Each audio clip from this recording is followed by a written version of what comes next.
We're going to talk about phone picture mastery when it comes to taking pictures of your food. I know that a lot of our kitchens aren't exactly well lit.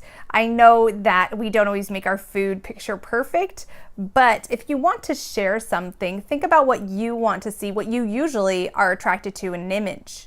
Okay, usually the image, when it comes to food, usually the image is well lit. I'm not saying bright, I'm saying well lit. Like, it makes it look interesting. It's interesting, it's pretty, the background kind of draws you into the picture. We're just gonna go with one image at a time, and this is what I'm gonna teach you today, is when it comes to taking food pictures, your snapshots are not gonna cut it. I'm gonna teach you about 5 different hacks to get you better food pictures and more engagement on what you really want to say behind those food pictures. That message will come across because people will look at that image, they'll stop, and they'll be like, what do they have to say about that? You can say anything you want. The image is your hook. Okay, so you want to hook people with a great image so that you can get a message across no matter what.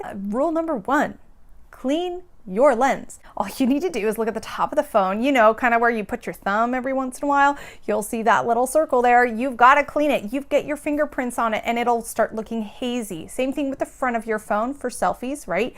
We want to clean that because we put it up to our ear every once in a while when we actually have a phone call. You just want to take your shirt, quickly wipe it off, and I promise you, your images will already be 100 times better. First, we're going to talk about getting the best background. A plain white background is not a bad idea. Sometimes keeping it simple is good. Or if you have a really pretty counter or a tea towel, you can throw that in there. But we want to keep things relatively simple when you're taking pictures of food so that the focus stays on the food. Now, if it's super boring, like a smoothie, here is how to jazz it up.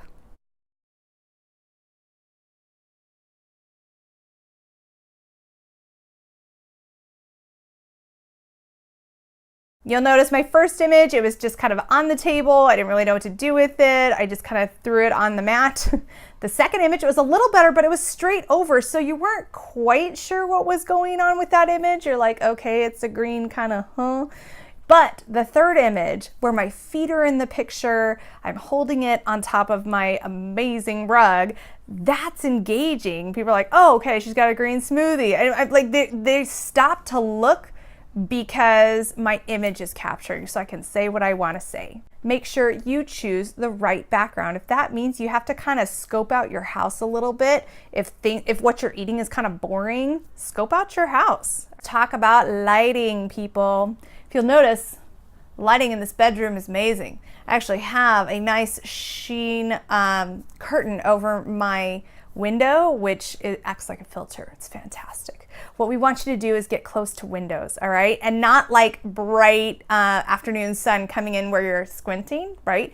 But the light coming into your kitchen windows or maybe your living room is great. So you just want to quickly carry your plate over and you want to take an image. So I have some examples of that.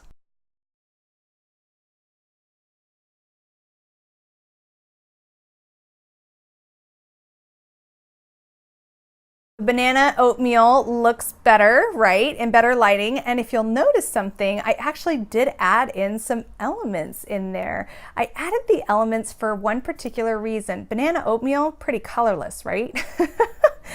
If it's kind of colorless, what you want to do is you want to kind of bring it a little life with maybe some of the ingredients that you're using. So throwing in that honey and the bananas and just bringing it down a little bit, or even going right over the top. I didn't try that one, but it just looks better. It looks more inviting.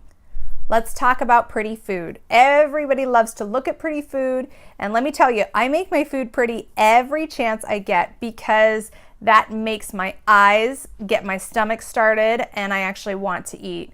So when we're making images, we need to make them pretty as well. If you'll notice, the arrangements in these pictures made a big difference.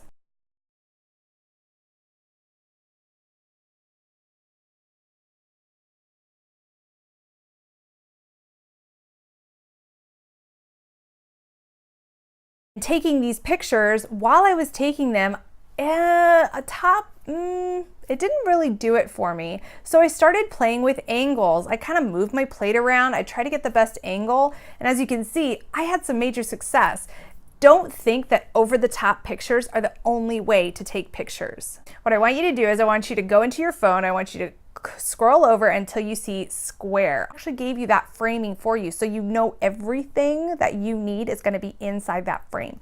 So take a picture in a square frame so that you know everything is going to be there. Once you have your square frame, frame it up, and you can center it if you want. You can go off to the side a little bit, or you can bring that angle down. When you bring that angle down, you get the kind of picture that I got with a very simple snack, but something that was truly engaging.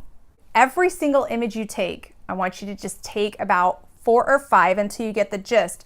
Not 5 of the same one, just 4 or 5, just by doing a quick spin of the plate, a quick tilt, or coming from above, and then you'll have some images to choose from.